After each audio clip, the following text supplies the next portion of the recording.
Welcome to the Connect Your Health to Life coaching podcast. I'm your host, Seth Lusk. I'm a master certified self-image coach and empowered health coach with a decade-long background working in the health and wellness industry. If you're anything like me or the clients that I work with, then you're probably struggling with body image, self-image, or confidence issues. You're probably also trying to figure out why it is that you have these amazing desires for living your healthiest and most fulfilling life, but you can't seem to create consistent actions in your life to reflect those desires. So join me as we dive in deep on what it means to live a fulfilled and authentic life. We're going to look from the perspective of an empowered mindset and uncover reasons why you might be what's holding yourself back from living your most fulfilling life. I'm going to break through some of the biggest illusions and myths that we've all been taught to believe along the way. And I'm so excited to have you with me on this journey. So my only question for you is, are you ready to start living your most authentic and fulfilling life once and for all? Then let's get started, shall we?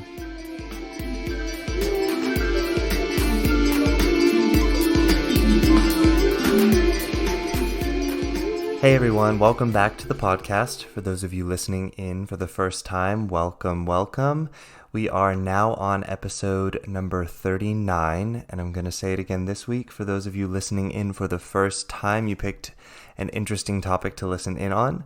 For those of you now listening in for your 39th time, still going to be very interesting for you. We're actually going to talk about a topic today that I talked about 2 weeks ago. And I want to go a little bit deeper into the topic and one particular aspect of it that I sort of touched on 2 weeks ago. But I want to explain a little bit more about this one particular area of this topic because I see a lot of people sort of brushing the topic off as something like, oh, that's not something I need to be concerned with. That's not dealing with me. That's not me at all. That's not something I'm struggling with. But then I hear them, the things that they say to me, I kind of hear and I'm like, oh, but this actually is something that you're struggling with. So I want to get a little bit clearer on the topic.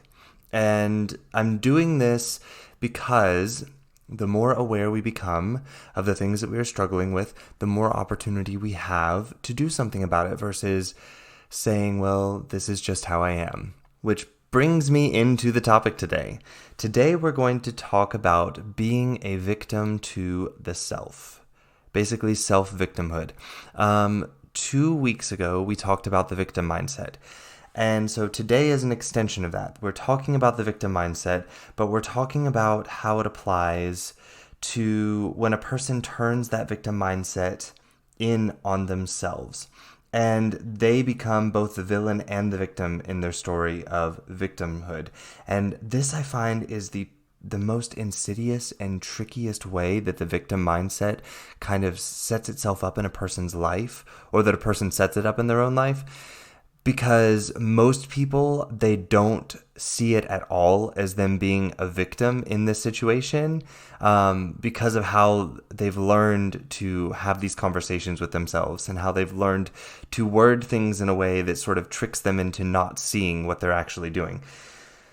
So this week, what I want you to begin to see is that a victim mindset doesn't stop at how people are thinking about the world around them or the people around them.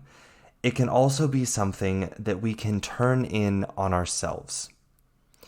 And we're going to look at that this week as to what that looks like, some ways to recognize it. And then, of course, at the end, I'm going to offer you all my help if you need it. But I really want to point this out to you all this week because I feel like it's so important. I've always had these conversations with people that want to change things in their lives. And I've always heard these little phrases that people use that sound so innocent and sound so, almost laughable. And whenever I hear it, I can hear in the statement that the person doesn't see that they are completely disempowering themselves and becoming a victim to themselves. And so they almost don't, well, no, not almost, they don't take action in their life to do the things that they want to do because of the fact that the victim mindset has sort of engraved itself so much into their self-talk that they have no awareness whatsoever about the fact that they have created this story for themselves in which they are both the villain and the victim. So I want to get really clear on this today with you all so that you all can maybe start recognizing where you're doing it in your own life. And awareness is always our first step. So if you can just become aware of this, that is already so huge, and you're on the path towards doing something about this. So let's do a little bit of review here. Remember what a victim mindset is. A victim mindset is a pervasive belief system surrounding beliefs and thoughts that a person is being targeted for unfair, harmful actions against them, either by life or the world or other people, or that life in general is just against them. They also see themselves as having very little responsibility in life because life happens to or against them. So therefore, there's nothing that they could or should do in life because life's just happening to them. So that is basically a victim mindset in a nutshell. Some ways that they can believe in the victim mindset might be that they believe that their lives are a series of challenges directly aimed at them to make their specific life more difficult for them. One other way that I see people with the victim mindset seeing life in this way is they see that more aspects of their life are negative and that this being a fact makes them unhappy in life. But so there are two things with this that are problematic, is that number one, life is never negative. Life just is. And whether how we choose to perceive it decides whether or not it's negative or positive for us, and how we choose to perceive our own perception of it. So, for instance, when someone dies, I want to believe that when someone dies, that it's sad, but I also don't think that's a negative thing. I think that's a very positive thing, that I can become so close to someone that I can have those sort of feelings when someone passes, and to be able to process everything that is going on within me, the beliefs that I've created with having this person in my life, and to be able to go through them all and look at them and to see what I've learned and to see where I've grown and to see where I want to continue to learn and grow from those beliefs. Sadness is my indicator to move into that. And so I don't see it as being a negative thing. So yeah, that's the first problematic thing, is that in this belief, we see life as being capable of being negative, and it's not. Life just is. The second part of this particular belief in the victim mindset is that if you are believing that life is negative is a fact, if you choose to believe that, even if this was true, the fact of the matter is that nothing outside of you can make you feel anything. So there are two aspects of this. You're sort of becoming a victim to life in the fact that you're seeing it as you have to see it as being negative. And then number two, you're seeing it as something outside of you can make you feel or do something. So if you're unhappy in life, it's not because of something happening outside of you, it's because of a belief system or thoughts that you are having. And remember, beliefs and thoughts are always optional. So this is one way in which we can become a victim in life, is by seeing life as always being negative and that this fact makes us unhappy with our life. Okay, so another way is because of challenges in their life, they deserve sympathy from other people around them, or they deserve special treatment or opportunities because of how hard life has been on them, or how negative it's been for them, or bad it's been for them. That's another way a victim mindset can show up. Another way is that they believe that they have little power over anything that happens in their life, or no power to change anything in their life, so they take little action to improve their life or to do anything in their life. So yeah, these are some ways that the victim mindset shows up, and how people can use the victim mindset to look at the world around them or people around them and see themselves as being a victim to those things. But some of these can be turned eventually into internal beliefs that we have about ourselves, and which the victim mindset leads to what we're talking about today, which is this self-victimhood. The last one that we talked about there, the belief that a person has little or no power to do anything in their life, again, because they believe life is happening to them. And so therefore they have no power to change anything. This is one huge, huge belief that leads to self-victimhood, because it leads to thoughts of a person somehow being powerless or broken in their life, that they're unable to do the things that other people are able to do, and that something is wrong with them, which is why they're not able to change something in their life. You see, the victim mindset can convince a person to start seeing themselves as both roles in their victimhood story. They start seeing themselves as the villain in their story as well as the victim. So, one way in which I see the self-victimhood develop is that people that have been in a victim mindset that's been externally focused, so blaming other people, blaming the world around them for why they're unhappy in life, and for why they're unable to do things, and for why they are doing certain things that they don't want to be doing in their life. Eventually, they've been blaming everyone and everything around them for so long, they've run out of things to blame. People are starting to see that, they like to blame things around them and other people for their problems, and they stop giving them sympathy. So receiving the sympathy no longer works in this victim mindset. And remember, for a lot of people with a victim mindset, this sympathy is how they perceive getting love. And so this is why a lot of people take on the victim mindset, is because the sympathy that they receive from other people, they see that as being their source of love. And so having a victim mindset is literally their source of receiving love in life. So what do? When they're no longer receiving sympathy from people outside of them for blaming things around them, they stop looking at other things and people to blame, and they turn on themselves and start blaming themselves. And I see this happen a lot of times. Someone has a victim mindset and they're blaming other people. People get tired of it. They turn their backs on them because they don't know how to handle it and they don't know what to make of it. And so then the person turns on themselves and starts attacking themselves. They may even make some suicide threats. And what does everyone do? They turn back around. They're like, oh, no, there's nothing wrong. And they start giving them sympathy again. So then the person has the sympathy for attacking themselves, for calling themselves names, for saying how broken they are, for saying how stupid they are, lazy, whatever adjective they might use. They start receiving sympathy for that. Or they start giving themselves sympathy for the way they're talking to themselves, because they see the way that they're talking to themselves as being something that's happening to them, not something that they're doing. But self-victimhood doesn't always occur in this way. So it's not always that someone has been in a victim mindset and blaming things around them, and so then they turn on themselves. Some people, they automatically go to the self-victimhood. Like the moment that a tragedy strikes, or what they perceive as a tragedy strikes, they slip into self-victimhood. And one of the quickest ways that I see this happening, and maybe this is just because I have done a lot of personal training, health coaching, nutrition planning for people. So for me, one of the most common ways that I see this happening is when someone receives a sudden and unexpected medical diagnosis. And they just immediately jump into self-victimhood about how broken they are and how broken their body is, and they slip into this victimhood of self. So that's one of the quickest ways that I personally see it happening as a health coach. There are many other ways in which a person can jump straight into this victim mindset where they're completely disempowered and in self-victimhood. One other way that I see is the sudden loss of a loved one, either by death, that a person believes could have been prevented, or that they should have done something to prevent, or loss from an unexpected divorce. Another way would be people that have a lack of success in trying to begin a romantic relationship.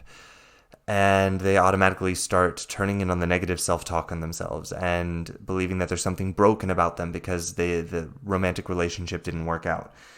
Losing a job, and people making that mean something horrible about themselves, that they did something wrong, that there's, something flawed about them that's the reason why they lost their job. Another huge way that I personally see it is people attempting to lose weight, especially for their first time, and they're not successful in losing the weight the first time, and so they automatically jump to the conclusion that obviously something is wrong with them or broken about them. So those are some of the biggest ways that I see personally that people jump straight into self-victimhood. They don't slip from blaming things outside of them to blaming things inside of them. They just jump straight to blaming things inside of them.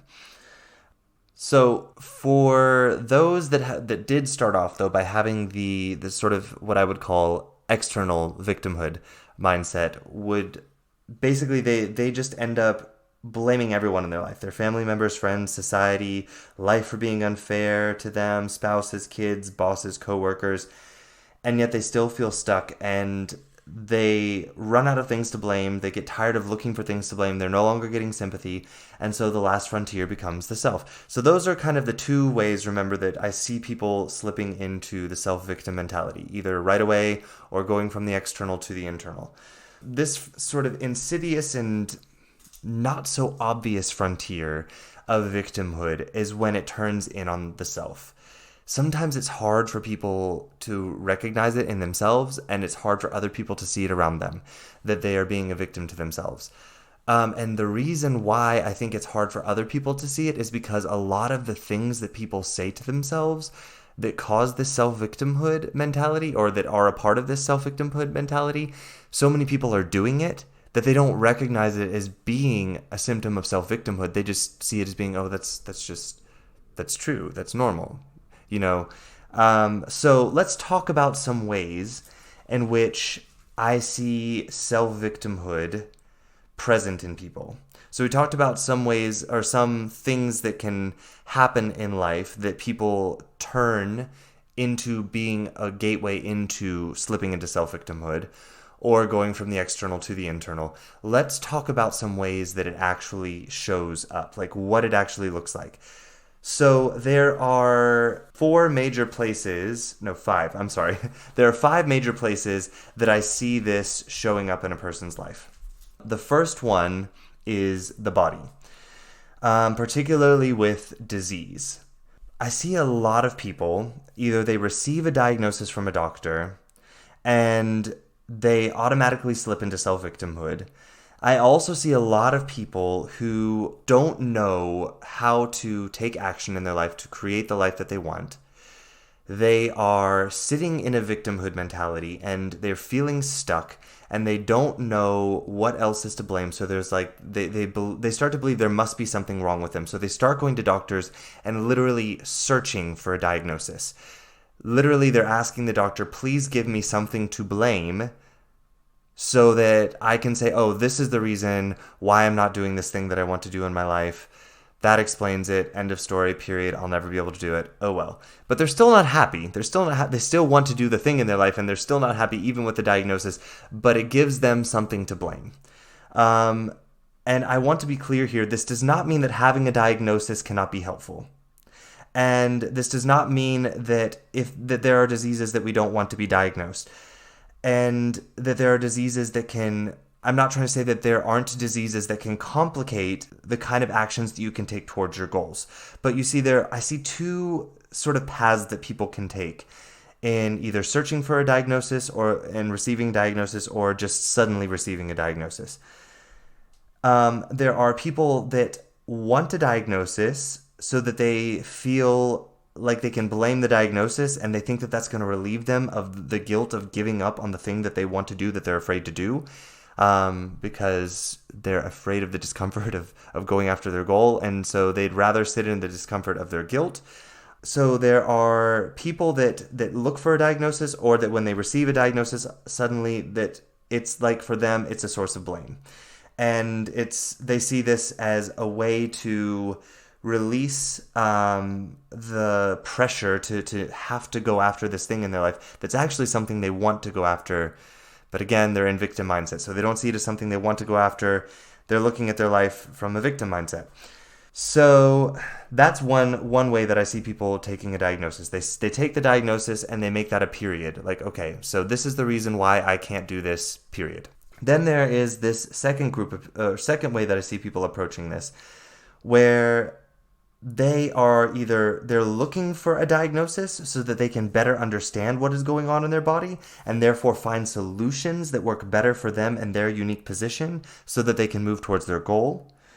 Or another way that I see people using their diagnosis as a way to actually help them is that they get this diagnosis out of nowhere that they weren't looking for, and they slip into this state of empowerment and they say, okay, so this is where I am. This is how this is for me right now. How is this for me? And how can I find solutions to keep moving forward with and through this diagnosis? to find solutions towards my goals. So it's basically two ways that people move into that there. And another way with the sudden diagnosis that was unexpected is that people slip into self-pity and self-defeat, resentment, and wallowing. So yeah, it's not, I want to be very clear here. I'm not trying to say don't get a diagnosis. I'm not trying to say don't go to doctors. If you're thinking that something might be going on in your body, what I'm saying is that there are two different approaches to this.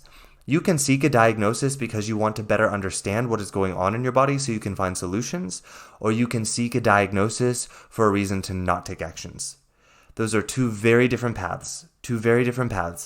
And what I'm here to offer is that the first choice, to seek a diagnosis so that you can find solutions, that is the choice that we want to be making. That is what keeps us from using a medical diagnosis to slip into victimhood.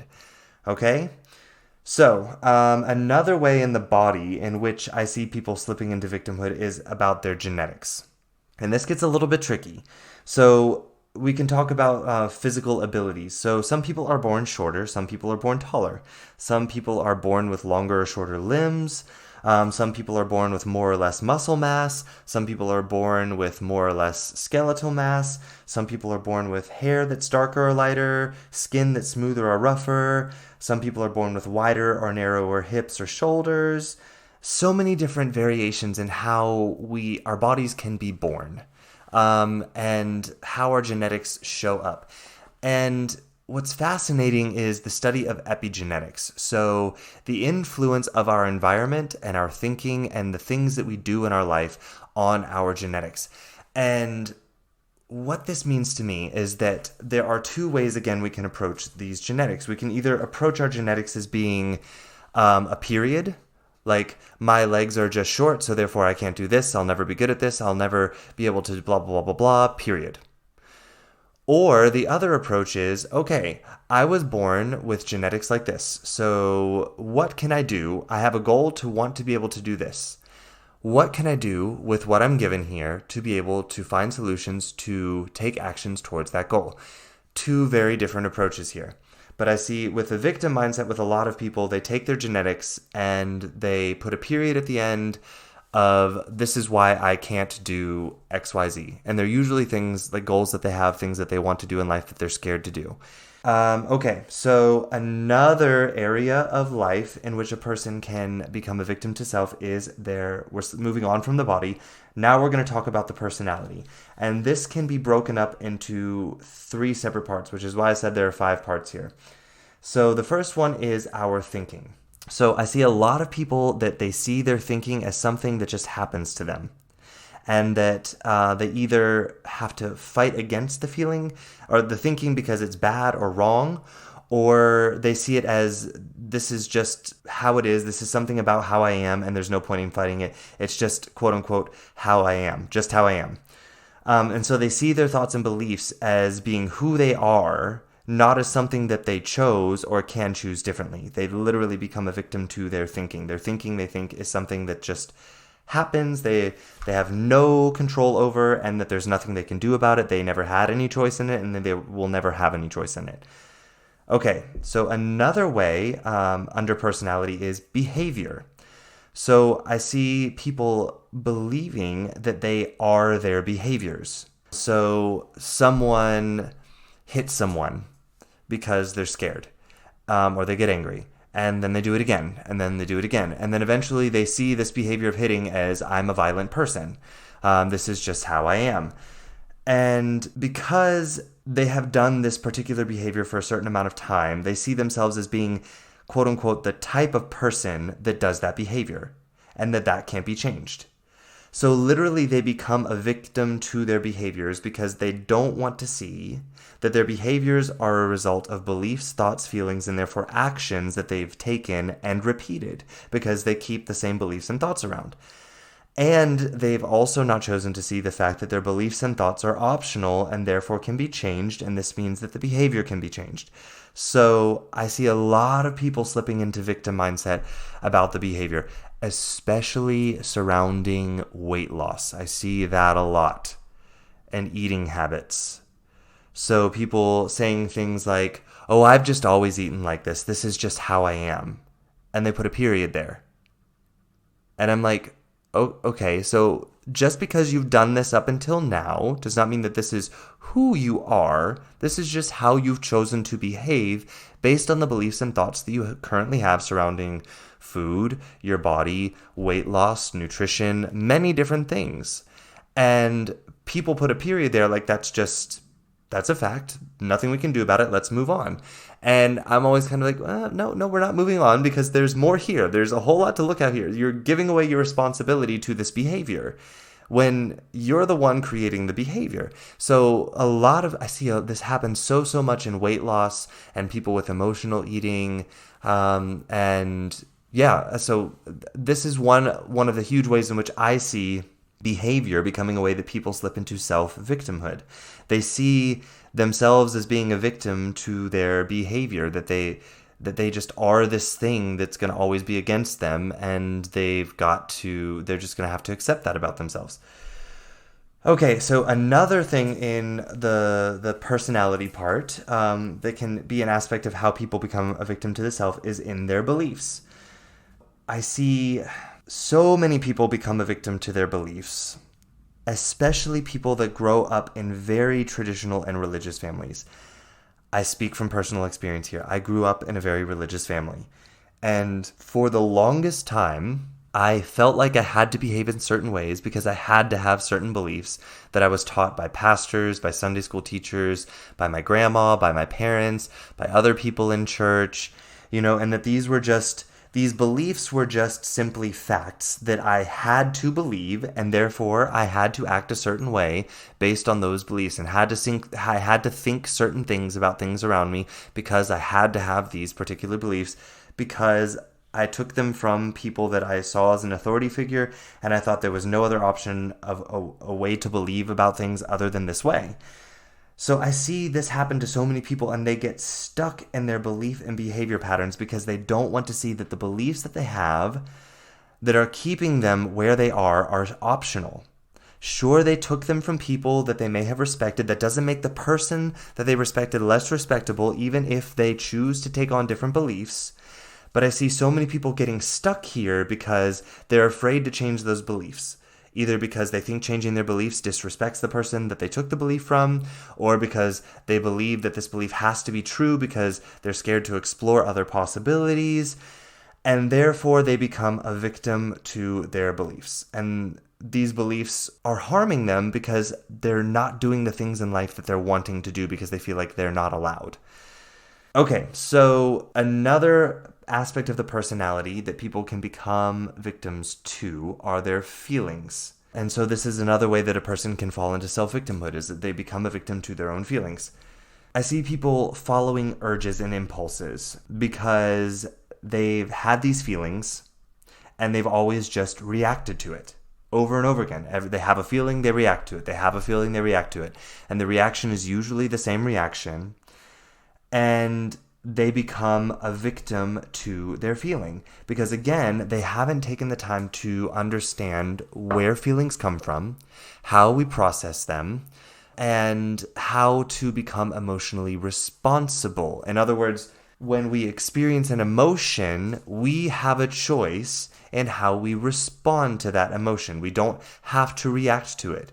Just because I'm feeling anger does not mean I need to react to anger. I can feel anger.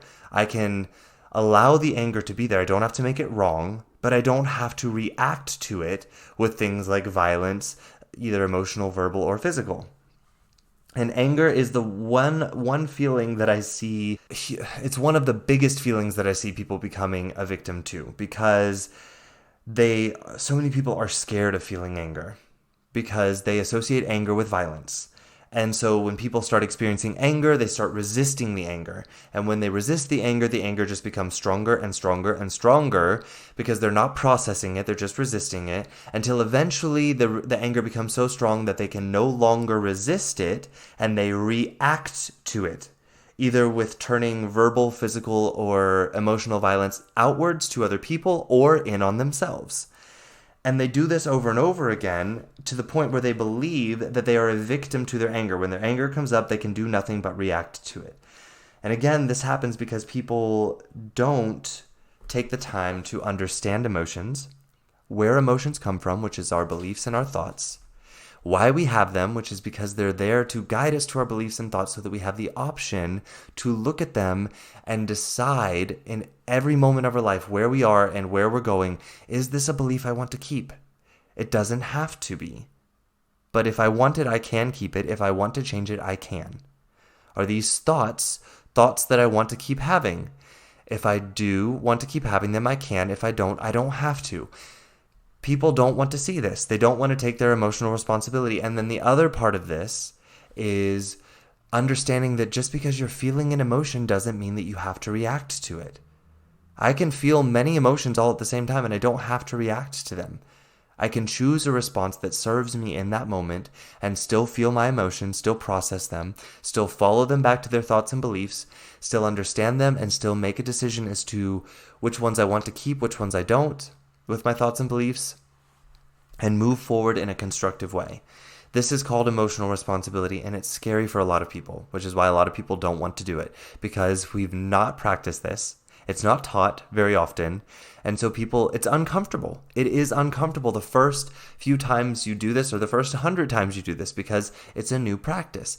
And so people avoid this, and then they become reactive to their emotions, their feelings, and therefore they feel like they're a victim to their feelings. So these are the ways in which I see self-victimhood pop up in people's lives. And then there's this sort of sneaky way that I see it come up, and it's in our self-talk. And one of the biggest ways in our self-talk that I see people choosing the path of self-victimhood is that they disguise it as being acceptance. So negative self-talk is a huge key indicator to the fact that you are in self-victimhood. But negative self-talk, it's not necessarily always so overtly negative. Sometimes it can seem like it's such a pure intention. It can sound like it's so innocent. And it can even sound so acceptable and factual. So people will live in this self-victimhood and not even see it that way for so long until they finally open themselves up to see it, and then it starts to become very obvious. And one of the ways in which I see this sort of sneaky self-talk of acceptance come in that becomes victimhood is I hear people saying, this is just how I am. I hear it a lot with eating habits. I hear it a lot with weight loss. I hear it a lot with exercise. But I hear it a lot with so many other things in life too. And then another one, and I know this is going to sound like it's stepping on some toes here, so please stick with me. Because I grew up in a religious family, I hear this one all the time. Because I grew up around a lot of religious people, I still have a lot of friends that are religious or spiritual, that are Christians and go to church. And one way that I hear this, I'm just accepting the way that I am, this is just how I am, how I see them they take it to another level in which in Christianity you just don't question it anymore. And it sort of becomes this like Christian silent nod of, yes, of course, that's just do that. And what I hear people saying a lot is, this is just how God made me. This is a really big one that I hear. And my friends, it sounds so innocent. It may even sound good to a lot of Christians, may sound like it's the responsible way to look at life. But my friends, no, it doesn't serve you. And I'm no longer a self-professing Christian. Do I believe in a God? Yes, I do. My beliefs about God are for me and between me and God and what I think God is. But for those of you who practice Christianity and use this is just how God made me, or any other religion that has, a deity figure that you're saying, this is just how this God made me. What I want you to understand is that God in all religions doesn't make mistakes. So even if God, quote unquote, made you that way, do you not think that this God made you that way for you to learn and grow and to find a way to use that which was given to you to be more of the person that you know and that this God knows you are on the inside?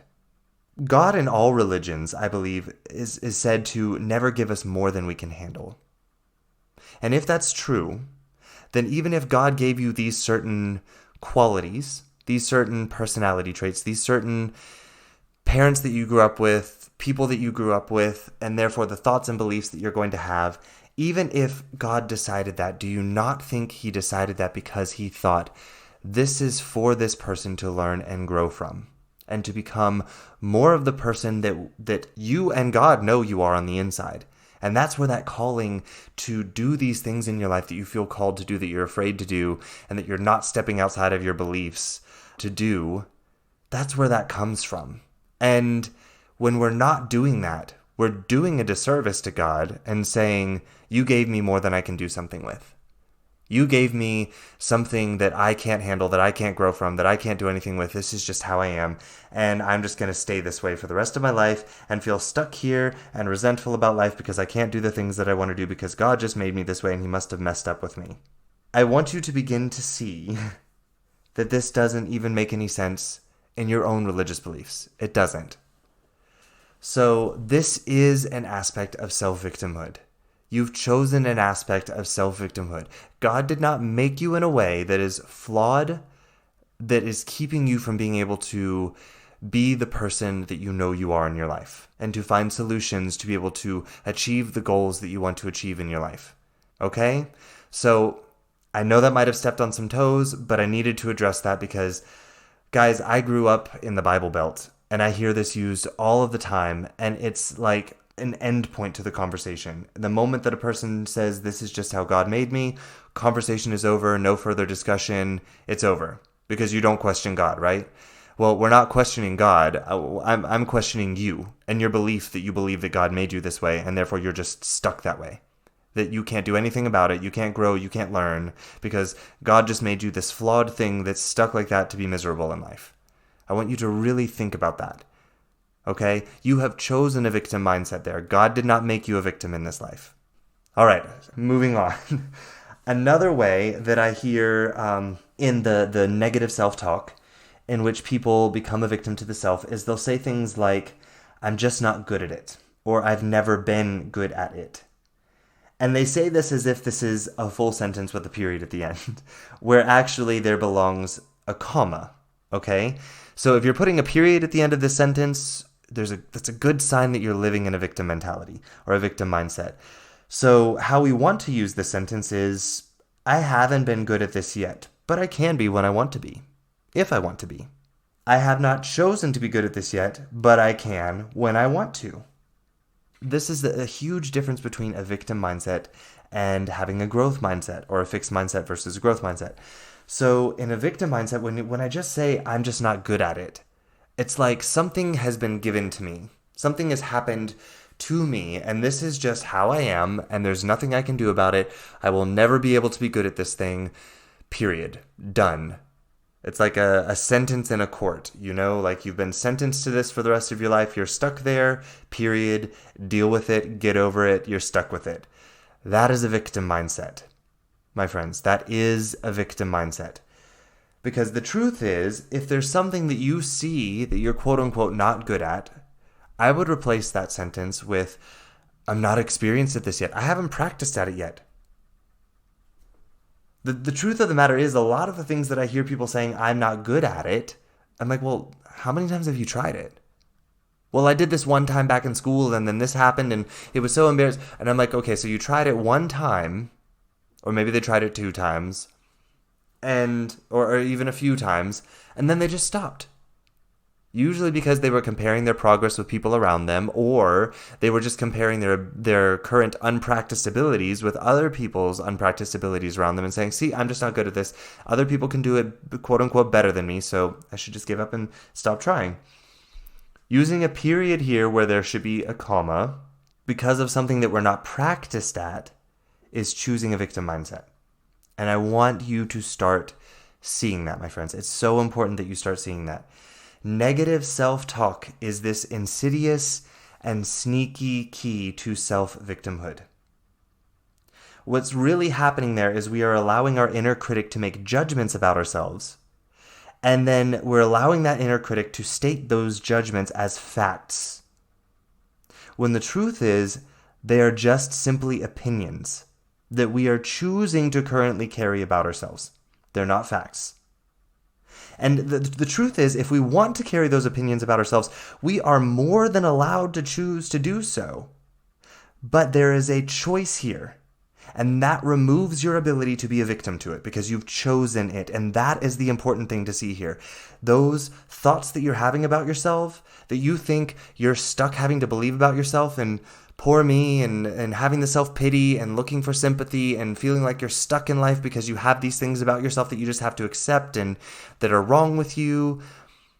I want you to begin to see that this is simply your inner critic convincing you that judgments that you're making about yourself are facts, and not allowing you to see the fact that you've chosen those thoughts about yourself. And that's not to feel guilty. That's not for blame. That's for you to feel empowered, because here's the truth. If you chose those thoughts about yourself, guess what? You get to choose different ones.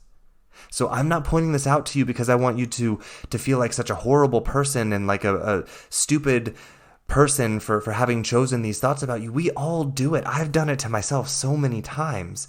But the truth is, once you recognize it, and once you truly start to see the fact that these are only opinions that you are choosing to have about yourself, you get all of your power back in that moment. You're no longer a victim to them.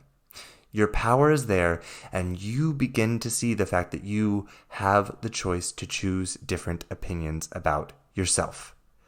That's why I'm wanting you all to understand this. I'm not wanting you to understand this so you can start feeling guilty or stupid or like a bad person for having slipped into a victim mindset. I want you to see this because I want you to feel empowered. This was all your choice, and that's not for blame. That's so that you know, because it was your choice, you now are aware of it and you have the choice to choose something different. When we state these opinions like facts, we become a victim to them. And therefore we see that there is nothing that can be done to change them. Case closed, we're stuck with it. And I'm here to offer you the awareness of the fact that you are not stuck with anything that you see about yourself that you don't like. You get to choose how you see yourself. You get to choose that. So if you're seeing yourself in a way that you don't like, my friends, that's what I'm here for, is to help you see the fact that this is just an opinion that you've chosen to believe about yourself. And there are other opinions you can choose. And I'm here to help you find the ones that are truly yours, the ones you want to have about yourself, and support you in finding the confidence to truly believe them about yourself and put them into practice and start taking action from those beliefs about yourself, not the ones that have kept you in this state of self-victimhood. Self-victim mindset and this self-talk, this negative self-talk, it doesn't always sound overtly negative. Like I said, it can be so sneaky. And saying things like we mentioned earlier, I'm just not good at it. Another one that I hear is, other people are better at this than me, so I should just let them do it so I don't get embarrassed. Another one that I hear, and this one is really tricky. This one's really tricky because there are so many things to untangle here around this belief, but I hear it all the time. It's that I make people feel blank. Insert whatever adjective you want to say you make them feel when I blank. This thought leads so easily to self-victimhood. One of the ways that, so let me give you an example in my life where I use this statement for so long, and it can show up in so many different ways. So really explore your life. If you catch yourself saying things like, I make people feel whatever feeling when I insert whatever action in that you do. Okay? So for me, one thing that I used to perceive about myself is that I like explaining things. I like to explain. I love to teach. I also have some insecurities, or had some insecurities, that led me to want to really, really explain things to the point where later on in life I've learned, like, even for me, I don't want to explain that much because I was afraid of being misunderstood.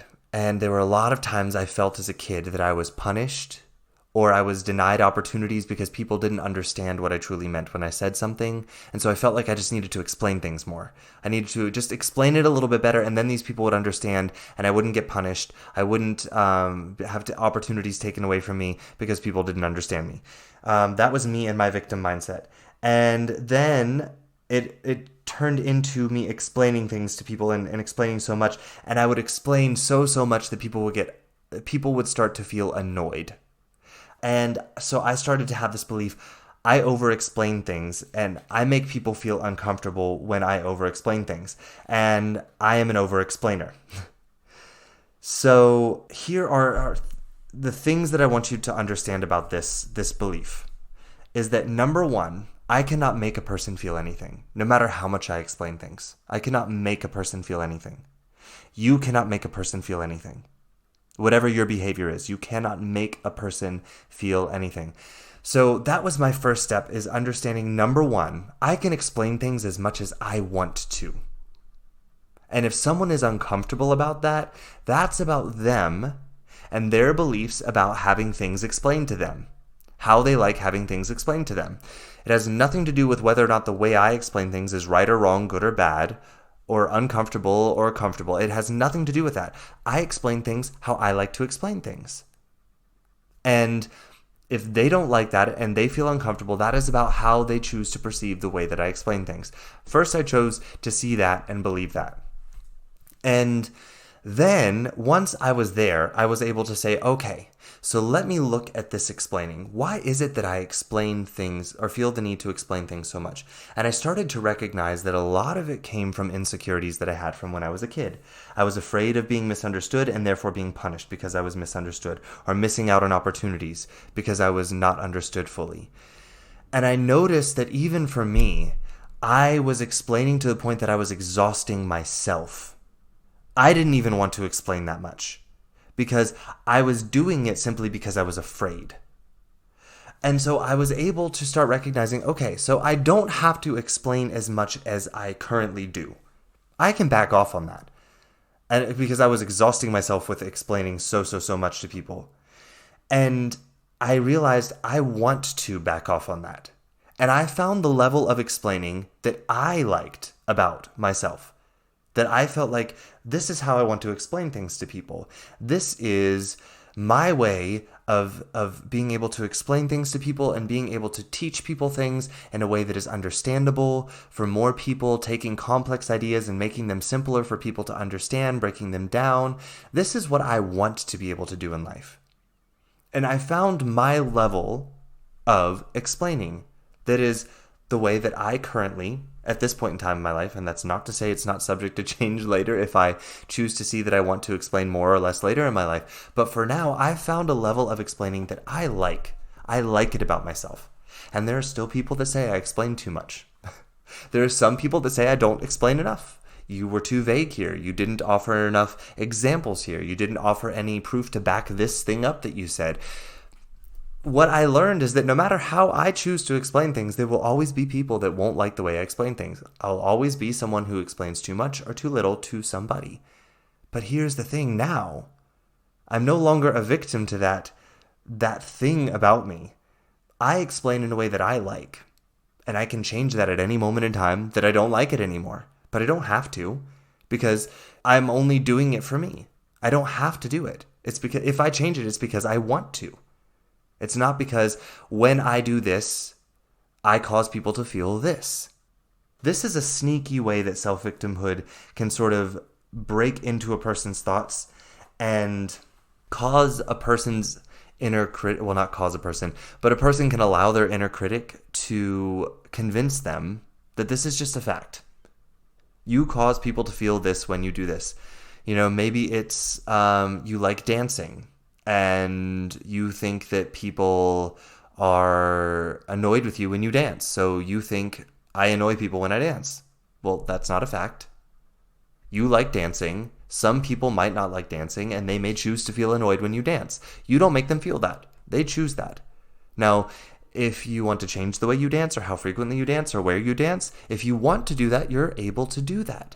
But when you believe, when I do this, I make people feel this, you become a victim to that behavior, and that behavior becomes something about you that's just something that you can't change, that annoys people. Because going back to my example here, with the when I explain things, or I make people uncomfortable when I explain things because I over-explain. If I kept believing that, I could keep trying to change the way that I explain things to people. I could keep doing that in order to try and pacify the people around me, and in order to make them happy with the way I explain. But as I said earlier, no matter how much I change how I explain, there will always be people that will say I explain too much or I explain too little. And of course, there will also always be people that like the way that I explain. All along the way, there were people that liked the way that I explain things. Now, with the way that I explain things, there are different people that like it and different people that don't. But there are people that still like it. But the thing is, before, when I believed I make people feel uncomfortable when I do this, I was a victim to that personality trait, because no matter how I changed it, no matter how much I changed it, there would still be people that I felt were uncomfortable with my level of explaining, and some people that would vocalize it, and I would always feel like, oh, there's that thing about me again that I can't change. I'm such an over-explainer, and I'm never going to be able to get away from this in my life, and people are always going to hate the way I explain things, and people will never understand me, and I become a victim to myself. So this is what I want you to begin to see, is that is one way in which I see this sneak in people's lives. Self-talk, negative self-talk, can be very sneaky. It can be very subtle. Self-victimhood can be very sneaky and subtle, but it doesn't make it any less insidious. It doesn't make it any less harmful. So that's why I'm wanting to explain this to you all today. Self-victimhood is very sneaky sometimes. Negative self-talk is a huge indicator that you are probably living in a story of victimhood in which you are both the villain and the victim. And this is something that I help so many of my clients start to recognize in themselves, is where they are playing both of those roles. As well as where they're just playing the role of victim to things around them. But it's so important for people to recognize where they're playing both of these roles and feeling stuck, like there's nothing they can do. People start the victim mentality externally and move inwardly. Some people start inwardly, and they get so tired of beating up on themselves that they eventually start looking outside for things to blame and judge. It doesn't matter how it starts. Usually, if someone is in a victim mindset, I usually find an area in their life in which they've adopted stories in which they're both the villain and the victim, and they are also in self-victimhood.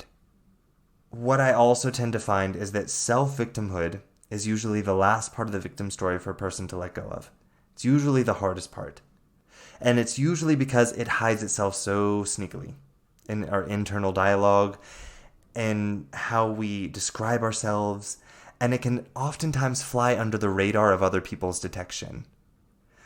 A lot of this is because a lot of the things that people say that are statements of self-victimhood are so societally acceptable these days. Things like, this is just the way that I am. And people will just accept that and walk up and go, oh, okay, yeah, well, that's just the way they are. We have to learn to accept them. They have to learn to accept themselves. We don't recognize that this is a person in self-victimhood. That this is a person who has an internal dialogue in which they are constantly beating themselves up and saying there's nothing they can do about it. Or they're not constantly beating themselves up. They're just constantly doing something to distract themselves from the internal dialogue, like overeating, or over drinking, or over porning, over sexing, over drugging, so many different things, over exercising. The list goes on and on. But my friends, this is why I encourage you, any of you who notice patterns of the victim mindset in your life, please reach out and work with a therapist or a coach to sort this out and work through it, because it can be very tricky. It can be very tricky. And I know it can feel scary. As I said 2 weeks ago when we talked about this, the victim mindset can become so entangled with our identity. And for some people, it's how they feel that they receive love. And it might even feel like letting go of it, or even just recognizing the fact that it's a victim mindset and that it's a choice. It may feel like you're betraying a part of yourself, or that you're making a part of you vulnerable or weak, or that you're letting go of some sort of control that you feel like you have. But I'm here to promise you that, number one, victim mindset does not give you more control.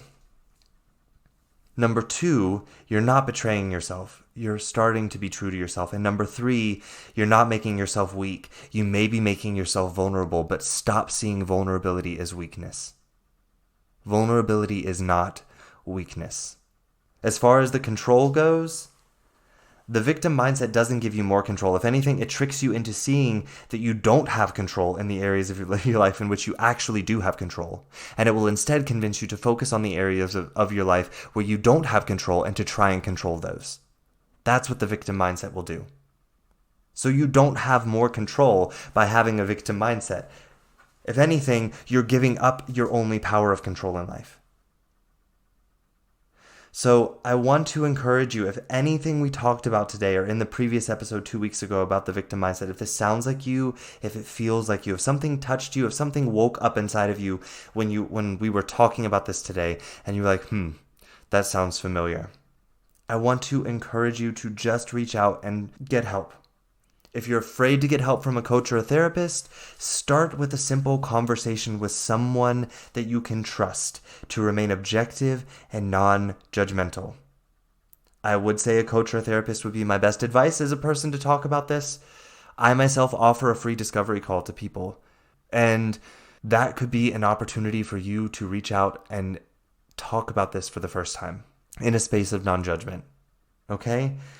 But I want to encourage you, don't keep allowing that fear to be a reason to not take action. Fear is your reason to take action. Remember, courageous action is not taking action when fear is not present, or not taking action once we've gotten over the fear. Courageous action is saying, yes, I'm afraid, and take the step. It's not denying your fear, it's fully acknowledging it and stepping forward into it and saying, yes, I am willing to accept this fear being here. I'm willing to move into the discomfort to find what is there for me, to grow and to become more of the person that I know I am, to start showing up more as that person that you know you are. So find the support you're looking for to help you through this, to untangle yourself from identifying with this victim mindset. It can feel so tricky, my friends. I know it can. I've worked through this for so many years in my life. So trust me when I say I know how tricky the victim mindset can be. I know how sneaky it can be. Okay? I am here for anyone who wants to talk or is looking for support in this area. All of my links for my social media and ways you can contact me are in the show notes. So please take a courageous step and reach out. Please, please, please. All right? I love you all. I love you all. That's all I have for you this week. So until next week when we meet again, I hope that you all have an empowered week in which you begin uncovering the ways in which you have allowed yourself to be a victim in your own life, either to something outside of you or to yourself. I hope that your week is full of awareness and your week is full of patience and self-love as you uncover these areas of your life. And most of all, I hope your week is full of courage as you choose to reach out, find the support, find the help, find the hands that are there to grab onto. I love you all, and I'll talk to you next week. Ciao. Hey, thank you for listening in this week. I hope you enjoyed the content of this episode. If you did, please subscribe or follow this podcast to receive the newest episodes every week as I bring them to you here on the Connect Your Health to Life coaching channel. Ratings, reviews, and comments are always appreciated.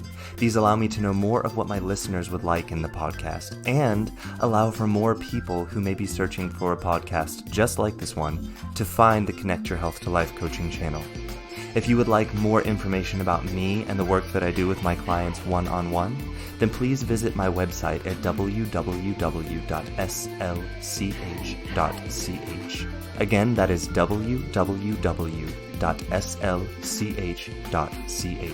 You can also find me on social media on Instagram at SethLusk_coaching. Again, that is Seth Lusk @self_coaching, and on Facebook in my free Facebook group community called A Healthy Life Connection. We would love to have you in the group, and it's only 3 membership questions that you have to answer to join, and again, it's entirely free. And if you need any further information or just want to say hello, feel free to send me an email directly at slusk.health@slch.ch. Again, that is slusk.health@slch.ch. Thank you again so much for listening, and I look forward to our next time together. Ciao.